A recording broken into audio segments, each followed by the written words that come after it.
오늘 교독할 교리문답은 제22주일 57문 58문답입니다. 할대불 교리문답 제22주일 57문 58문을 교독하도록 하겠습니다. 제22주일 제57문 몸의 부활이 무슨 위로를 줍니까? 내 영혼이 이 생애 후에 즉시 나의 머리 대신 그리스도께로 올려진다는 것뿐 아니라 나의 이 육체도 그리스도의 능력으로 일으킴을 받아서 내 영혼과 재결합하여 그리스도의 영화로운 몸과 같이 될 것입니다. 제58문 영원한 생명에 대한 조항에서 무슨 위로를 받습니까? 내가 지금 이미 영원한 기쁨의 시작을 마음으로 누리는 것처럼 이 생애 이후에도 눈으로 보지 못하고 귀로도 듣지 못하고 사람의 마음으로도 생각지 못했던 완전한 복, 즉 하나님을 영원히 찬양하는 복을 소유할 것입니다.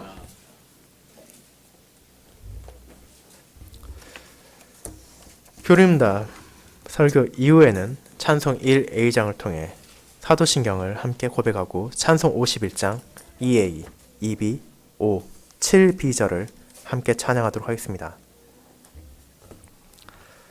오늘 오후 설교는 목회자 후보생 코디 스웨이빙이 작성한 것을 번역한 것입니다. 사랑하는 주 예수 그리스도 안에 있는 형제 자매님들, 오늘 오후 우리는 많은 사람들을 매혹하기도 하며 힘들게 하기도 하는 한 주제에 대해 우리의 믿음과 고백을 알아볼 것입니다. 이 주제는 어떤 이들에게는 권력과 많은 돈, 다른 이들을 통제할 수 있는 기반을 주기도 하고 때로는 어떤 종교를 흥하게도 하며 다른 때는 망하기도 하는 것입니다. 이 주제에 대해 이해할 수 없다는 이유로 많은 사람들은 최대한 이에 대해 언급하는 것을 피하려는 경우도 있으며 어떤 사람들은 이것이 자신들의 마음을 사로잡기에 열정적으로 추구하며 외치기도 합니다. 그것이 바로 이 주제입니다. 바로 장차 우리들에게 무슨 일이 일어납니까? 우리의 미래에 관한 것입니다. 우리가 살고 있는 이 세상에는 죽음에 관해 다룬 노래들이 있습니다. 텔레비전이나 신문을 보게 되면 이를 통해 죽음의 영향에 대해 분석한 것을 볼 수도 있으며 심지어 할로윈과 같은 서구권에서 들어온 축제는 그러한 죽음의 영광을 돌리며 즐기기까지 합니다. 하지만 그러한 방식으로 이를 외면하려 한다 하더라도 부서지고 타락한 세상 속에서 죽음이란 누구에게나 찾아오는 진정한 현실입니다. 그럼에도 있어 인류에게 죽음 이후에 일어나는 것은 여전히 알 수 없는 미지의 것으로 남아 있습니다. 하지만 이러한 미지에 대한 진리가 하나님의 백성들에게는 드러났습니다. 주님이시며 생명을 주시는 분이 우리 안에 거하심으로 심지어 우리가 죽음과 같은 끔찍한 원수와 마주하는 현실에 살고 있음에도 불구하고 우리에게 기쁨과 위로를 주는 아버지의 말씀을 보여주시기 때문입니다. 죽음이란 우리 존재가 사라지는 마지막 순간이 아니라 영원한 생명으로 들어가기 위한 관문임을 알게 하셨기 때문입니다. 그렇기에 하나님께서는 자신의 백성들이 심지어 죽음을 맞이하는 순간까지라도 우리에게 위로를 제공해 주십니다. 그렇기에 이번 제22주일은 하나님의 백성들에게 그 위로를 알게 합니다. 교리문답은 앞서 13주일간 각각의 주의 날을 통해 사도신경의 조항을 하나하나 다루어갔습니다. 그리고 이제 마지막의 두 조항, 몸의 부활과 영원한 생명을 통해 이를 마무리합니다. 앞선 다른 주의 날들이 우리가 무엇을 믿고 혹은 우리가 무엇을 이해한지를 묻거나 신앙의 조항들을 위해 조항들을 통해 우리에게 어떤 유익이 주어지는가를 물어왔다면 이번 주의 날은 특별히 사도신경의 마지막 조항들인 몸의 부활과 영원한 생명에 대해 우리가 믿고 이를 알아가고 이를 고백하는 것을 통해 오늘을 살아가고 있는 하나님의 백성인 모든 신자들에게 지금 이 순간 그리고 앞으로 찾아올 미래까지라도 우리가 굳건히 붙잡을 수 있는 위로가 어떤 것인가를 묻는 것입니다. 이를 다음과 같은 제목과 대지로 설교하고자 합니다. 장래의 소망으로 현재의 우리를 위로하시는 하나님. 첫 번째, 오늘의 위로. 두 번째, 장래의 소망이 바로 그것입니다. 먼저 오늘의 위로에 대해 알아보겠습니다. 형제자매 여러분, 우리가 지금까지 배워온 하이데벨 교리문답은 사도신경, 이 신앙의 12조항을 마무리하며 우리들에게 이러한 신앙의 고백을 통해 어떻게 위로를 받는지를 묻습니다. 그리고 이는 너무나 당연한 것입니다. 죄의 무게로 신음하며 죽음과 부패의 영향으로 인해 타락하고 부서진 세상 가운데 살아가는 모든 이들은 자신들의 삶에 찾아오는 슬픔과 힘겹게 싸워가지만 우리들은 몸의 부활과 영원한 생명이라는 참된 위로에 대해 믿고 고백하기 때문입니다. 그리고 이러한 고백은 교리문답의 시작 부분에 나오는 우리가 살아서나 죽어서나 어떤 유일한 위로를 갖는지에 대한 질문과 직접적으로 관련되어 있습니다. 교리문답은 그 시작에서부터 우리에게 위안을 어디에서 찾을 수 있는지, 우리가 어디로 가야 피난처를 구할 수 있는지, 어떻게 해야 어떤 상황이 찾아온다 하더라도 소망과 위로를 가질 수 있는지를 물었습니다. 그리고 우리의 답은 제1주일에서 그러했듯이 오늘 다룬 제22주일에서도 여전히 그리스도, 예수를 중심에 두고 있습니다. 우리가 이번 주일 받게 되는 위로는 우리의 주님이신 예수 그리스도의 부활과 승천으로 가능해졌기 때문입니다. 그분께서는 십자가에서 죽으심을 통해 우리의 죄에 대한 값을 치르시고 하늘에 계신 아버지 앞에서 우리의 의로움이 되셨습니다. 이것이 바로 우리가 예수님을 우리의 머리라고 고백하는 이유이며 우리가 그분을 감히 우리의 주님, 우리의 주인이라고 고백할 수 있는 이유입니다. 그리고 이러한 조항들이 죄의 용서라는 성령 하나님의 은혜에 대한 고백의 바로 다음에 나온 이유도 존재합니다. 왜냐하면 주 예수 그리스도께서 죄의 용서를 얻으시고 그분의 의로움의 옷을 우리에게 입혀주셨기 때문입니다. 이러한 주님의 사역을 통해 우리가 하나님과 화목하게 된 것입니다. 형제자매 여러분, 바로 우리가 하나님과 화목하게 된 것이 이 슬픔의 삶 속에서 우리에게 주어진 위로의 핵심입니다. 죄의 무게로 인해 신음하고 있는 이 세상 속에서 하나님과 우리의 관계가 회복되지 않는다면 우리 역시 길을 잃어버리고 위로를 가질 수 없는 것입니다. 생명과 선의 원천이신 하나님과의 관계가 단절되는 것이야말로 이 타락한 세상 속에서 마주하는 진정한 슬픔입니다. 오늘 우리가 읽은 말씀 고린도서 15장 56절은 다음과 같이 말합니다. 사망이 쏘는 것은 죄요. 이 세상, 이 부서지고 타락한 세상은 한 사람이 창조된 소명을 바르게 수행하는 데 실패하여 하나님과의 온전한 교제에서 추방당한 곳입니다. 그렇기에 결국 하나님을 떠나서는 그분과의 관계가 회복되지 않는다면 그 무엇에서도 의미를 찾을 수 없으며 바람을 쫓는 것과 같이 헛된 노력을 할 뿐입니다. 하지만 예수 그리스도를 통해 하나님의 은혜를 받음으로 우리는 생명을 가지게 되었습니다. 우리는 온전한 교제를 가지게 되었습니다. 우리의 삶에 의미가 주어졌습니다. 그리고 이러한 것들을 통해 우리는 위로를 가지게 된 것입니다. 우리 주 예수 그리스도께서는 우리를 위하여 자신의 생명을 내려놓으신 사역을 통해 우리로 하여금 그분을 믿는 믿음으로 그리스도께 참여함으로 죄의 용서에 대한 확신을 가지게 하셨으며, 이를 통해 몸의 부활과 영원한 생명에 대한 소망과 위로를 주셨습니다. 만약 우리가 죄의 용서를 얻은 것만으로 모든 것이 끝이 난다면 우리가 하루하루 살아가는 삶이 어떠한 의미가 있겠습니까? 그리스도께서는 우리를 대신해서 사람에게 주어진 소명을 온전히 성취하셨기에 이 타락한 세상 속에서 우리가 죄 용서를 위해 해야 할 것이 남아있지 않습니다. 하지만 그리스도께서는 죄의 용서만이 아니라 우리를 아버지 하나님과 화목하게 하시기 위해서 오셨습니다. 우리의 죄로 인해 놓여졌던 하나님의 저주를 제거하셨을 뿐 아니라 그분과 우리가 영원히 화목할 수 있게 하신 것입니다. 그것이 바로 우리가 몸의 부활을 믿고 고백할 수 있는 이유입니다.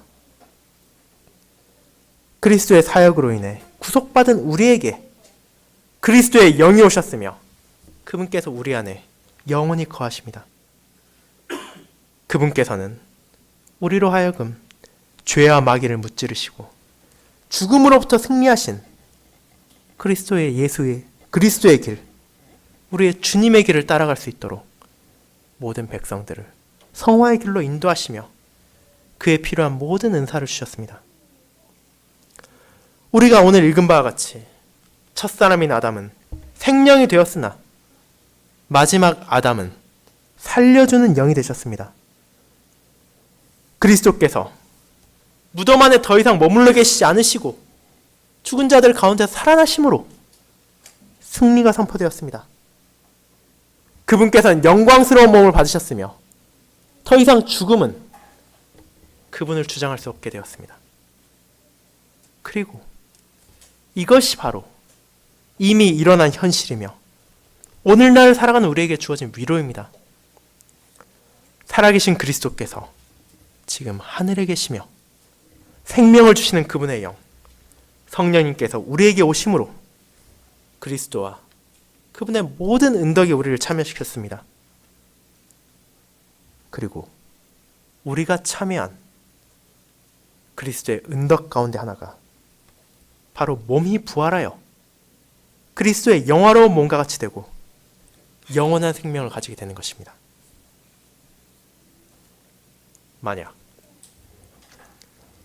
예수님을 죽은 자들 가운데서 일으키신 생명을 주시는 영께서 저와 여러분 안에 거하신다면 주님을 일으키신 동일한 성령님께서 저와 여러분의 몸들을 일으키실 것이라는 점을 기억하십시오. 그리고 그러한 영께서는 그리스도께서 다시 오셔서 죽은 자들 일으키실 때까지 자신의 사역을 멈추고 기다리고 계시는 것이 아닙니다. 심지어 오늘 바로 이 순간에도 우리 안에서 새로운 생명을 주시는 역사를 계속하고 계십니다. 그분께서는 영광스럽게 부활하신 우리의 구원주를 닮은 새로운 본성을 우리에게 주심으로 우리가 이 땅의 것, 세상의 것이 아닌 하늘에 속한 그리스도의 것들을 구하도록 하셨습니다. 그분께서는 우리의 마음에 영원한 기쁨의 시작 또한 주셨습니다. 고린도후서 5장은 성령 하나님께서 우리에게 주어짐으로 우리가 미래에 누릴 것에 대한 보증이 되셨음을 증거하며 그렇게 우리가 머물러 있든지 떠나든지 어떤 상황이서라도 담대하게 믿음의 길을 걸어가야 한다는 것을 권고합니다. 이와 같은 분명한 미래에 대한 위로는 지금 이 순간을 살고 있는 우리에게 영향을 줍니다. 바울은 오늘 읽은 성경의 마지막 부분을 통해 고린도 교회 성도들에게 다음과 같이 말함으로 권면합니다. 이는 고린도전서 15장 58절입니다. 이를 함께 읽도록 하겠습니다. 고린도전서 15장 58절입니다.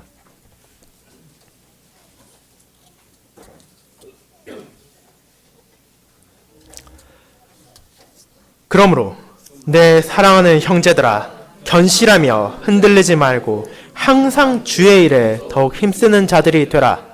이는 너희 수고가 주 안에서 헛되지 않은 줄 알미라. 형제자매 여러분, 우리의 삶에서의 수고가 결코 헛되지 않습니다. 하루하루 우리는 아침에 일어나 옷을 입고 학교로 가고 직장으로 나가고 우리에게 주어진 소명을 하나하나 해나갑니다. 그리고 이것을 우리는 기쁨으로 행할 수 있습니다. 왜냐하면 우리가 행하는 이러한 일들이 헛되지 않다는 것임을 알기 때문입니다. 우리가 힘쓰는 주님의 일들이 궁극적으로 잊혀지는 것이 아니라 이를 통해서 우리는 거룩한 하나님 앞에서 성령 하나님의 인도로 걸어갑니다. 그리고 그분께서는 그러한 삶을 살아가는 우리를 호의로 바라보실 뿐 아니라 복을 내려주십니다. 형제자매 여러분, 그렇게 지금 우리가 살고 있는 삶을 여러분의, 저의, 그리고 우리의 하나님을 위하여 사십시오. 몸의 부활과 영원한 생명이라는 위로와 소망 속에 머무르십시오. 이러한 소망과 위로가 있기에 심지어 이 세상이 고난과 슬픔으로 가득 차 있다 하더라도 우리는 하루하루의 삶에서 위로를 얻을 수 있습니다. 특별히 이 고백은 삶의 마지막이 다가오는 죽음을 앞둔 사람들에게까지라도 진정한 위로가 무엇인지를 알려줍니다. 이 땅에서 남은 우리의 삶이 짧다 하더라도 이미 시작된 하나님과의 교제가 영원히 이어질 것이기 때문입니다. 그렇게 이러한 위로가 얼마나 놀라운 것입니까? 하나님께서 주신 이 은혜는 죽음에 대한 우리의 관점을 변화시킬 뿐 아니라 우리의 매일의 활동과 이 땅에서의 삶과 소망과 꿈에 대한 관점까지도 변화시킵니다. 세상을 살아가며 우리들을 실망시키는 것들이 존재합니다. 우리로 하여금 힘겨운 싸움을 하도록 만들며 우리가 가고자 하는 길을 막으려 하는 것들이 있습니다. 사랑하는 이들이 우리를 떠나거나 그들이 어리석은 결정을 내리는 것을 봐야만 할 때가 있으며, 그리고 그들을 자신들을 고립시킴으로 사랑하는 사람들로부터 멀리하는 경우도 있습니다. 우리가 하는 업무 역시도 만족스럽지 않을 때가 있으며 우리가 원하는 것이 결과를 내기에 시간이 너무나 걸린다고 느낄 때도 있으며, 심지어 그러한 모든 노력과 수고가 완벽히 실패를 할 때도 있습니다. 우리 자신의 신체 역시 질병이나 아픔, 약함으로 우리를 어렵게 하기도 하고 힘들게 하기도 합니다. 하지만 이러한 수없이 많은 고난과 어려움, 실패와 실망이 있다 하더라도 우리의 삶은 단 하루도 무가치하거나 버림받는 것으로 간주되지 않습니다. 왜냐하면 모든 사건이 일어나는 순간 우리가 하는 모든 노력들과 우리에게 주어진 모든 실패까지라도 포함하여 우리는 하루하루 미래로 나아가고 있기 때문입니다. 생명을 주신 성령께서 우리를 그리스도의 영광의 날에 하나님 앞에 흠없이 인도하는 삶의 정점으로 우리가 한 걸음 더 나아간 것이기 때문입니다. 우리 안에 거하시는 성령 하나님으로 말미암아 우리 모두는 매 순간 하나님과 함께하며 확실한 미래에 대한 소망을 가지고 있습니다. 그리스도 안에 사랑하는 여러분, 그것이 바로 우리의 삶, 그 한순간도 그것이 무가치하거나 버림받은 것이 아닌 이유이며, 우리의 일상의 활동들과 우리의 삶 속에서 일어나는 일들에 대한 관점을 바꾸는 것입니다. 그렇게 우리의 삶은 미래지향적입니다. 이 삶에서 우리가 일상의 어려움과 고난을 경험한다 할지라도 그것이 결국 영원히 계속되는 것이 아니라 우리의 하나님과의 축복받은 온전한 교제 속에서 그러한 것들에서 해방된 온전한 교제와 영원한 휴식을 경험할 것이라는 것을 인식합니다. 그리고 이러한 인식을 통해 하나님의 권능으로 우리는 삶과 우리를 둘러싼 상황을 마주할 수 있는 위로와 힘을 얻습니다. 지금 우리가 경험하는 것이 어떤 것이든 간에 우리의 삶은 분명 지금 이 순간도 주님과 함께할 분명한 미래로 향하고 있기 때문입니다. 두 번째로 장래의 소망에 대해 함께 나누겠습니다.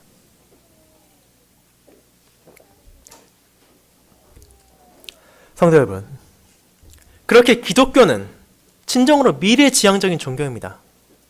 주님께서 다시 오실 날을 바라보며 그날을 갈망하며 그날에 주어질 영광스러운 약속을 붙잡고 있기 때문입니다.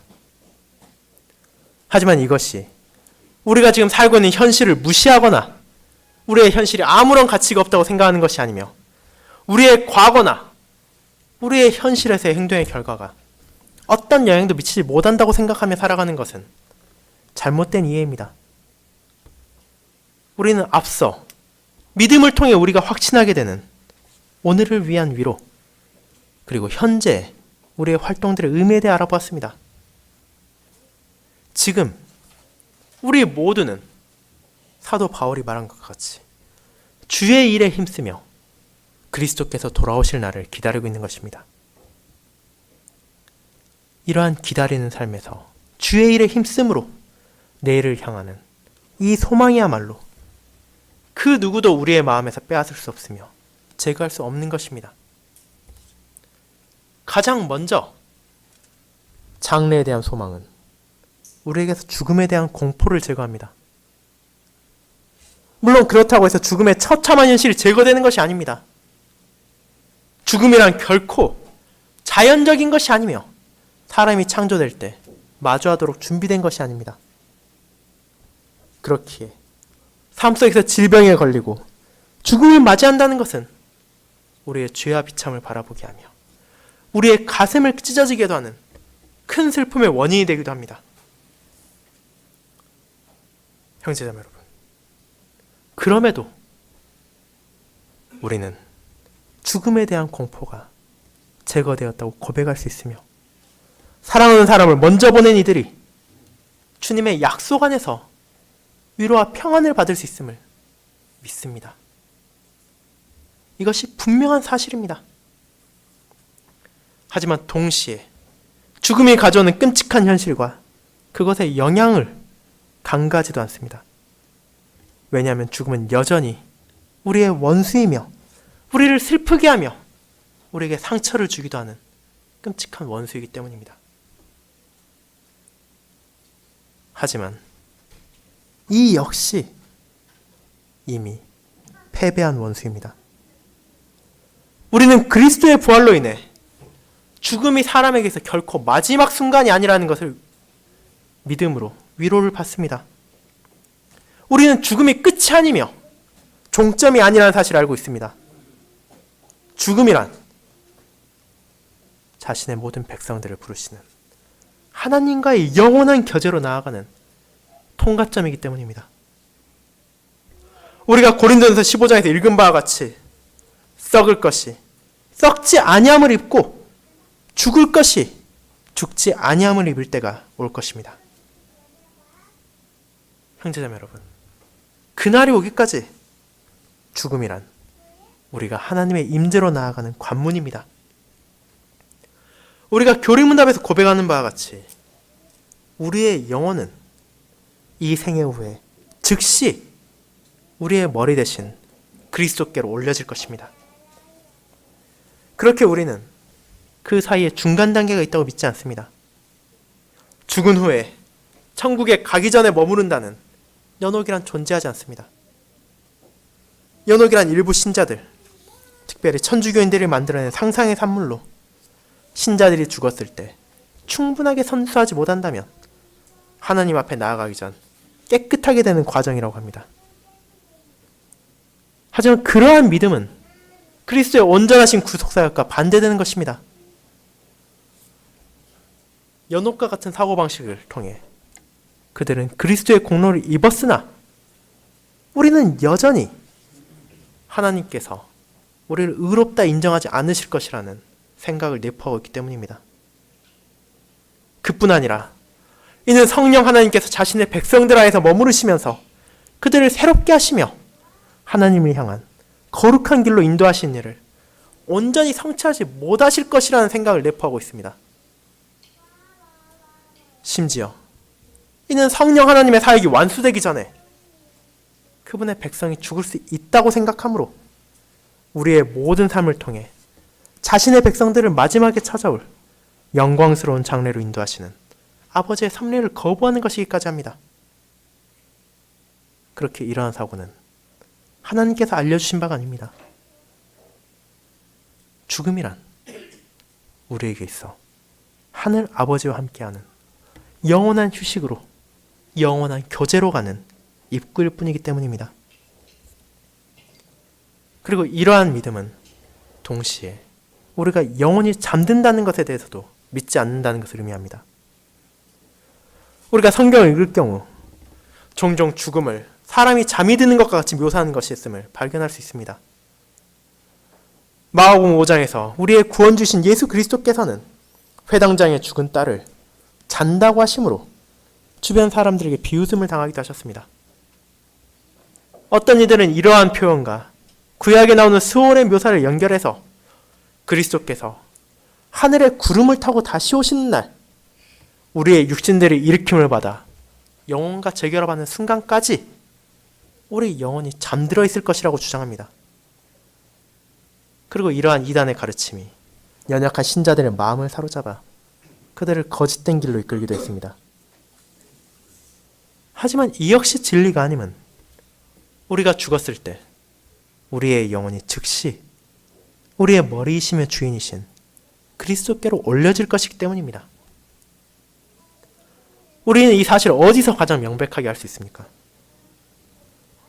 바로 죽음을 앞두시고 십자가에 매달리신 예수 그리스도께서 주신 가르침을 통해 영원히 그와 같이 잠들지 않는다는 것을 확인할 수 있습니다.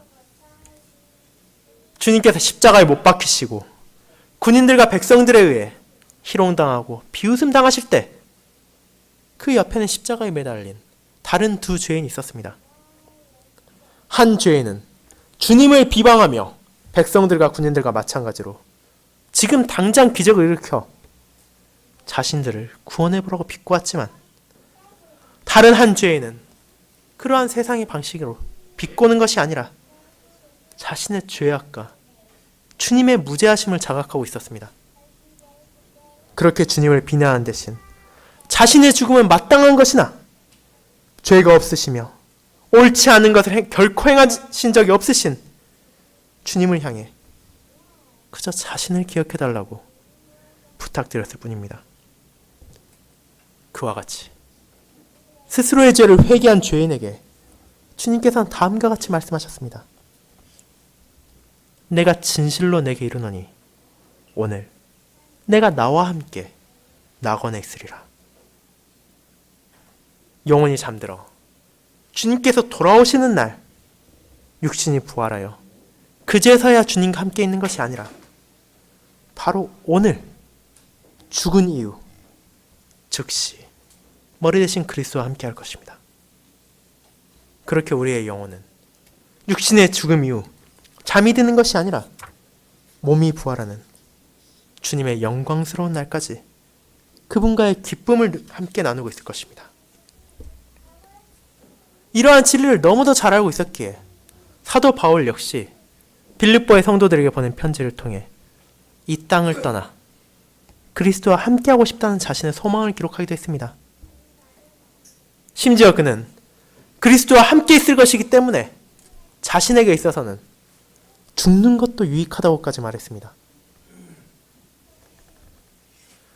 물론 이는 그가 이 땅의 삶을 버리고 당장 죽기를 원했다는 것은 아니었습니다. 우리가 빌립보서 1장 설교에서 들은 것과 같이 육신으로 있는 것을 통해 그리스도를 위하여 봉사하며 그것이 그리스도의 교회를 위하여 더 중요한 것이라는 사실을 알았기 때문입니다.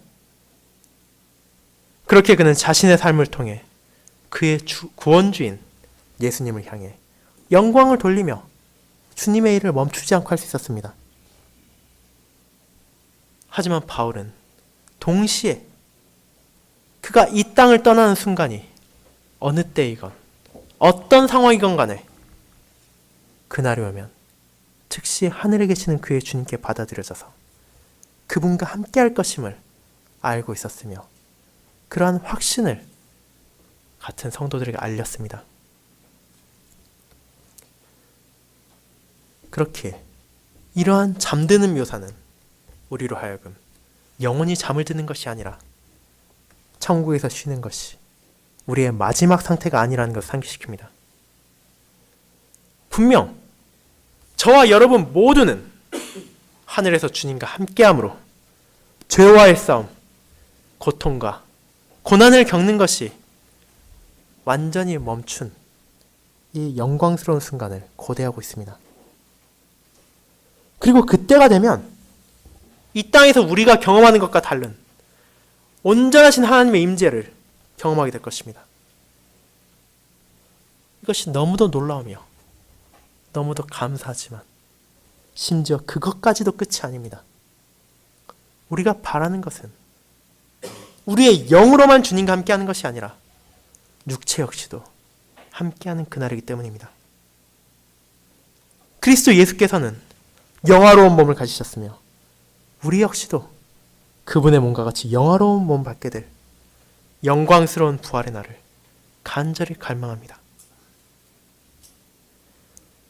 형제자매 여러분, 우리가 장래에 대해 가진 소망에 대해 생각할 때 호기심을 자아내는 것들이 많이 있습니다.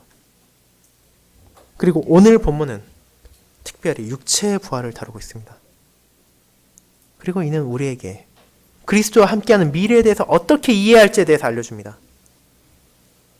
고린도서 15장 본문에서 바울은 씨와 식물의 이미지를 사용합니다.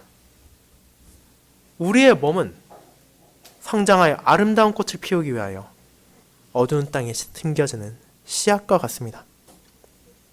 흙 속에서 단단한 껍질에 둘러싸인 작은 나달이 사라지고 형성을 잃은 것 같이 보이지만 경이롭게도 그것을 벗어나 녹색 빛을 띤 잎이 땅 위로 솟아올라 영광스러운 햇살 속에 들어갑니다.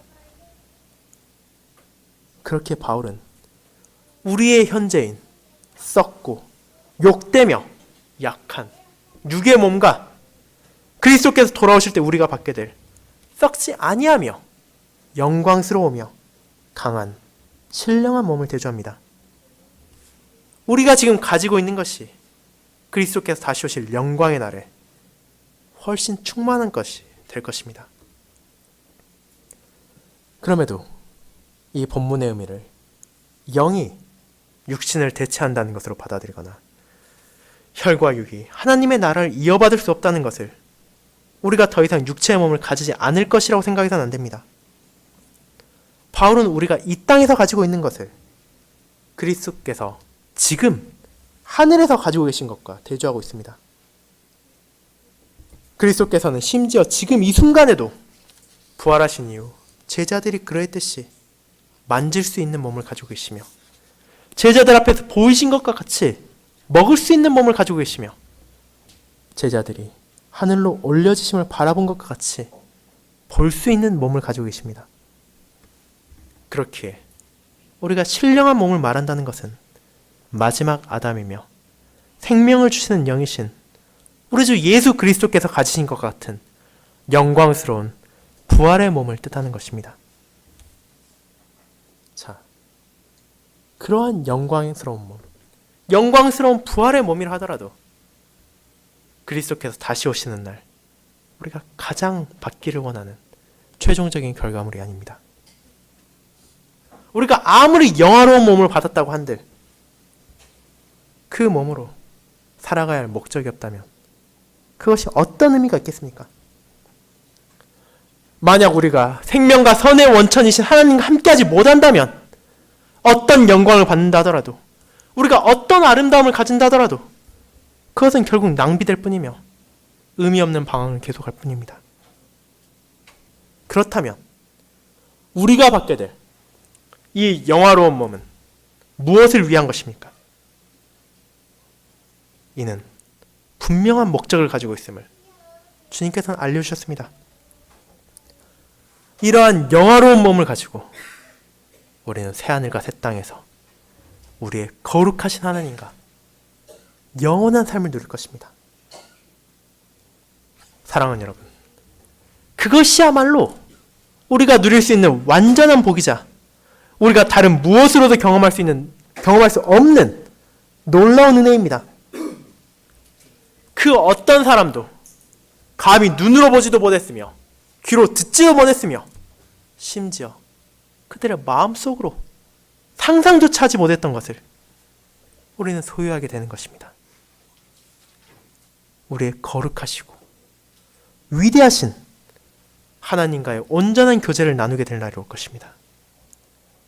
새 예루살렘에서 하나님께서는 우리와 함께 하실 것이며 참으로 우리 가운데 거하실 뿐만 아니라 온전하며 완벽하며 선한 그 땅에서 모든 시대와 장소를 가리지 않고 우리의 머리이신 한 주님 예수 그리스도께 참여한 형제 자매들로 그곳은 채워질 것입니다.